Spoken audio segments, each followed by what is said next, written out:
गली के मोड़ पर बनी एक छोटी सी चाय की दुकान कांपती हुई लालटेन की पीली रोशनी में जगमगा रही थी। लकड़ी की बेंच पर दो आदमी बैठे थे। शिवा, तूने कभी उस पुराने पीपल के पेड़ के नीचे रात में रुककर देखा है? लोग कहते हैं कि वहां सफेद साड़ी वाली औरत दिखती है। कहते हैं वो औरत असल में उसी हवेली वाली है जिसकी बरसों पहले मौत हो गई थी। सुनने में आया है उसकी लाश कभी ढंग से दफन नहीं हुई और उसकी आत्मा भटकती रहती है। हाँ रे, एक बार मेरा चचेरा भाई उधर से देर रात गुजरा था। बोला कि जैसे किसी ने पीछे से उसका नाम पुकारा। मुड़कर देखा तो कोई नहीं, लेकिन पैरों के पास ठंडी हवा का झोंका आया था। उसके बाद कई दिनों तक बुखार में पड़ा रहा। लोग बातें बनाते हैं रामलाल, लेकिन गांव के ही रघुवीर को याद है ना? वही जो शराब पीकर उस हवेली में घुस गया था। सुबह लोगों ने उसे चौपाल के पास पाया। पूरा पागल हो गया था। अब तो दो शब्द जोड़ने की भी हालत नहीं है उसकी। तो क्या तू मानता है कि भूत प्रेत सच में होते हैं? न मानूं तो क्या। आधी रात को गांव के बाहर वाले कुएं पर मत जाना। पता नहीं कौन सी परछाइयां खड़ी रहती हैं वहां। कई लोगों ने देखा है, औरत के रोने और बच्चे के हंसने की आवाजें एक साथ आती हैं। चाय की भाप और धुंधली रोशनी के बीच उनकी बातचीत लगातार गहराती जा रही थी। तभी अचानक कदमों की आहट सुनाई दी। दोनों सहमकर इधर उधर देखने लगे।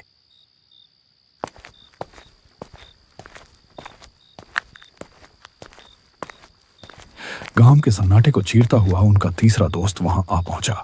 उसका चेहरा थका और बुझा हुआ था, मानो किसी अनजानी यात्रा से लौटा हो। वह पास आकर बैठ गया। कुछ देर का सन्नाटा छाया रहा। अरे तू आ गया, चल अब माहौल बनेगा। तू ही हमें कोई डरावनी कहानी सुना दे। तू तो हमेशा ऐसी कहानियां सुनाता है कि नींद उड़ जाती है। ठीक है, लेकिन ये कहानी मेरी अपनी नहीं है।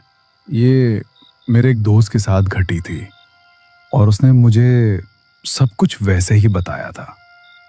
सच में? क्या हुआ था उसके साथ? वो कहता है एक रात वो अकेला घर लौट रहा था। रास्ता सुनसान था, चारों तरफ सिर्फ अंधेरा और ठंडी हवा चल रही थी। तभी अचानक उसे लगा कि कोई पीछे पीछे चल रहा है। फिर धीरे धीरे उसने अपनी पुरानी आदत दोहराई, डरावनी कहानियां सुनाने की। उसकी आवाज धीमी थी, पर हर शब्द माहौल को और बोझिल कर रहा था। उत्तर प्रदेश की घनी जंगलों से घिरा एक गांव है। नाम है भैरवपुर। दिन के उजाले में तो यह गांव किसी साधारण बस्ती जैसा लगता है। खेतों में काम करते किसान, चौपाल पर बैठे बुजुर्ग और कच्ची गलियों में दौड़ते बच्चे। लेकिन रात होते ही भैरवपुर की पहचान बदल जाती है। गांव पर एक सन्नाटा छा जाता है, जैसे हवा तक अपनी रफ्तार रोक लेती हो। लोग दरवाजे खिड़कियां मजबूती से बंद कर लेते हैं, क्योंकि उन्हें पता है इस गांव की रातें किसी और ही दुनिया से ताल्लुक रखती हैं। कहते हैं बरसों पहले इस गांव में एक ऐसी घटना हुई थी जिसका जिक्र आज भी फुसफुसाकर किया जाता है। उस घटना के बाद से भैरवपुर की हवाओं में एक साया बस गया। कुत्तों का एक साथ रो पड़ना, पुराने पीपल के पेड़ से आती कराहटें और उस सूखे कुएं के पास सुनी जाने वाली औरत की चीखें, ये सब किसी भ्रम का हिस्सा नहीं, बल्कि इस गांव की सच्चाई है।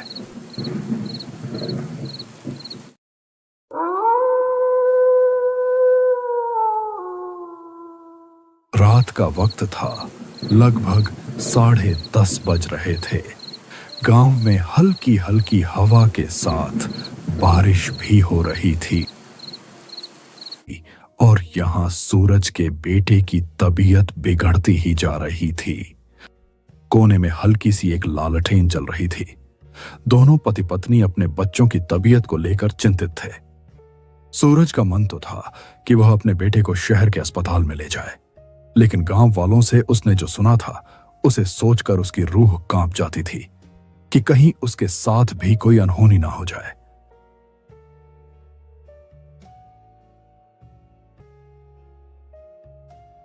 सुनिए जी, बाबू की हालत बिगड़ती जा रही है।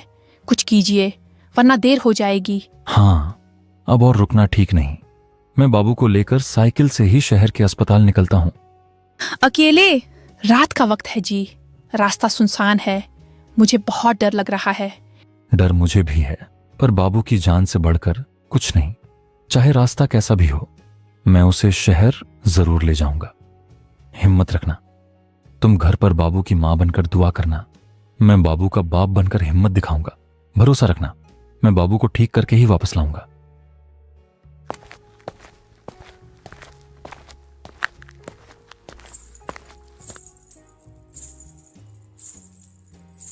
उस रात एक पिता अपने बेटे की जान बचाने के लिए एक ऐसे खौफनाक सफर पर निकल पड़ा था जहां कदम कदम पर खतरा था। इस गहरे अंधेरे के बीच साइकिल चला रहे सूरज के मन में डर बढ़ता जा रहा था। इस डर का कारण था शहर की तरफ जाने वाला यह इकलौता रास्ता। बारिश अब और तेज हो चुकी थी। बूंदें सूरज के चेहरे पर पड़कर जैसे उसे बार बार चेतावनी दे रही थीं, लेकिन उसके पास ठहरने का वक्त नहीं था। बेटे की सांसें भारी हो रही थीं।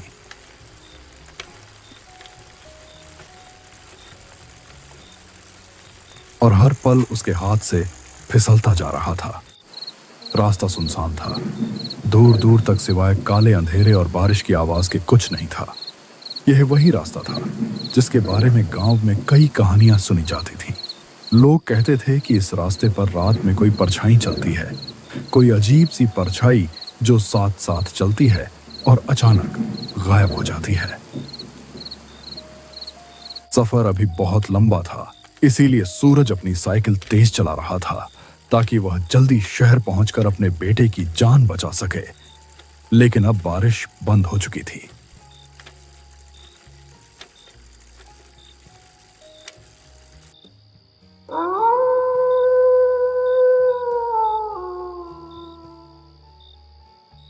थोड़ी दूर आगे जाने पर सूरज को रास्ते में एक औरत बैठी हुई दिखाई दी।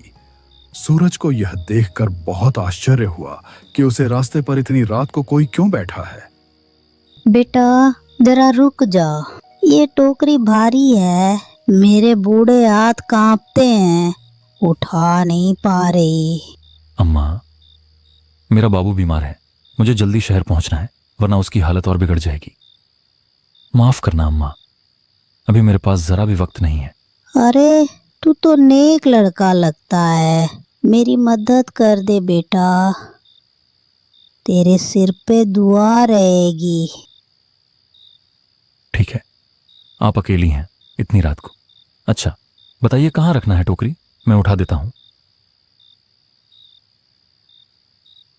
सूरज टोकरी उठाने की कोशिश कर ही रहा था, तभी उसने देखा कि वहां तो कोई है ही नहीं। उसका दिल जोर जोर से धड़कने लगा। हे भगवान, ये मैंने क्या देखा? अभी तो यहीं खड़ी थी अम्मा, फिर अचानक कहां गई? नहीं नहीं, ये जगह ठीक नहीं है। डर और बेचैनी उसके चेहरे पर साफ झलक रही थी। वह तेजी से साइकिल पर चढ़ा और अंधेरे रास्ते में भागने लगा, लेकिन किस्मत जैसे उसका साथ छोड़ चुकी थी।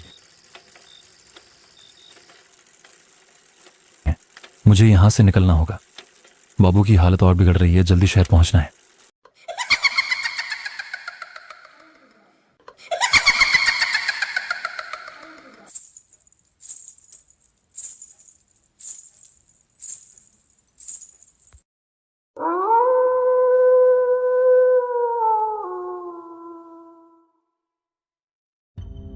अचानक उसकी पुरानी साइकिल की जंग लगी चेन जमीन पर गिर गई।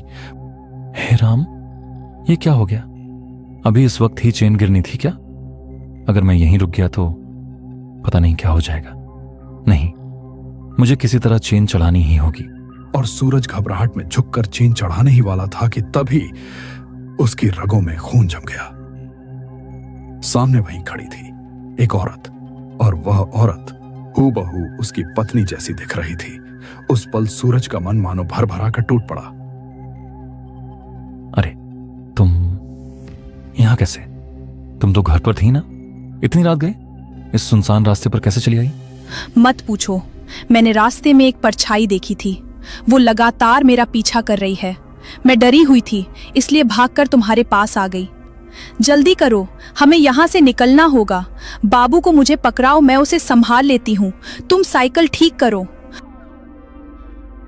परछाई? ये कैसी बातें कर रही हो तुम? लेकिन अगर तुमने सच में देखा है तो मामला गंभीर है।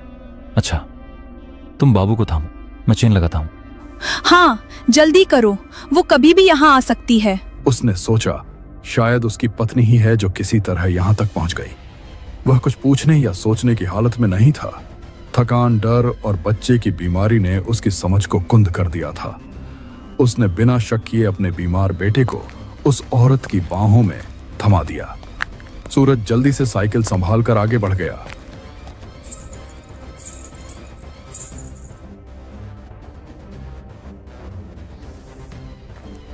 लेकिन कुछ ही दूरी तय करने के बाद उसके मन में अचानक अजीब सा खटका हुआ। उसने कांपते हुए पीछे मुड़कर देखा और यह नजारा उसकी रूह तक को चीर गया।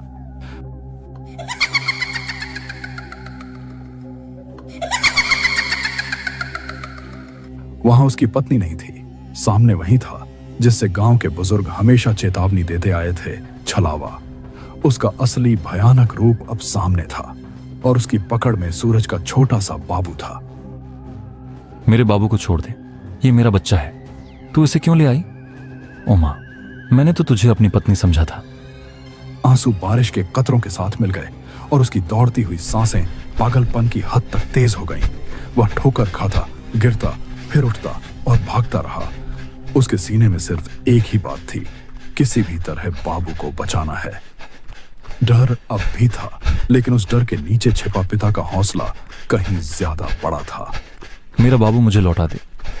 नहीं, ऐसा मत कर, मैं तुझसे हाथ जोड़ता हूं, मेरे लाल को कुछ मत करना, उसे मुझे दे दे। सूरज बेतहाशा अंधेरे में अपने बच्चे को ढूंढ ही रहा था। उसके कदम कांप रहे थे, दिल की धड़कनें तेज होती जा रही थीं। तभी उसकी नजर सामने पड़ी। वहां टूटी फूटी पगडंडी के बीच वही चुड़ैल बैठी थी।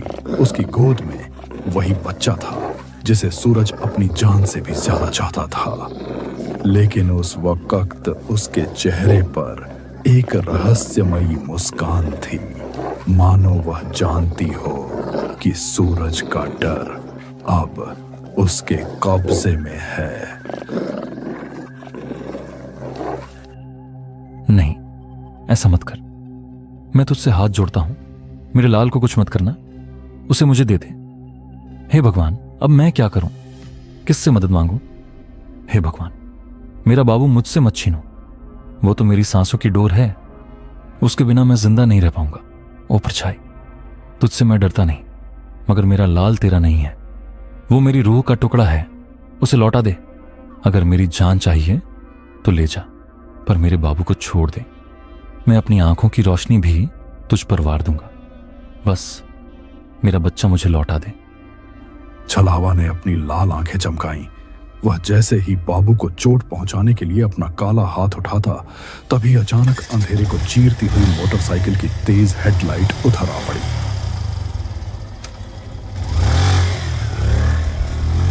हेडलाइट की चमक और इंजन की गड़गड़ाहट ने माहौल बदल दिया।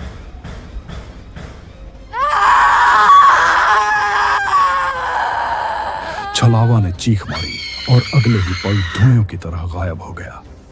बाबू उसकी पकड़ से छूटकर जमीन पर गिर पड़ा। सूरज ने दौड़कर अपने लाल को उठा लिया, कांपते हाथों में उसे सीने से चिपका लिया और आंसुओं से उसका चेहरा भीग गया। आसमान से बरसती बूंदें अब उसे डरावनी नहीं लग रही थीं, बल्कि जैसे राहत का आशीर्वाद बनकर बरस रही थीं।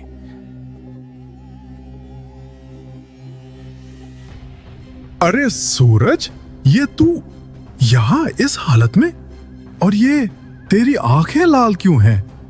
भाई, तू सही समय पर आया, वरना मेरा बाबू, मेरा लाल मुझसे हमेशा के लिए छिन जाता। किसने छीना था? कौन था यहाँ? वो कोई औरत नहीं थी, वो तो छलावा था। उसी ने मेरी आंखों के सामने मेरी पत्नी का रूप बनाकर मुझे धोखा दिया और मेरे बाबू को लेकर भाग गया। भाई, मैं मर ही गया था डर से। ये तो तेरी बाइक की आवाज थी जिसने उसे भगा दिया, वरना मेरा सब कुछ खत्म हो जाता। छलावा? हे भगवान, मैं तो रास्ते में बस अंधेरे में कोई साया देख रहा था, तभी मैंने गाड़ी तेज कर दी। अच्छा हुआ जो मैं यही रुक गया। भाई, तूने आज मेरी जान नहीं बल्कि मेरी पूरी दुनिया बचा ली। तेरी ये मदद मैं जिंदगी भर नहीं भूल पाऊंगा। सूरज, घबरा मत, अब मैं हूं ना। देख, बाबू सुरक्षित है। हम दोनों उसे लेकर तुरंत शहर चलेंगे। तुझे अकेले नहीं छोड़ूंगा।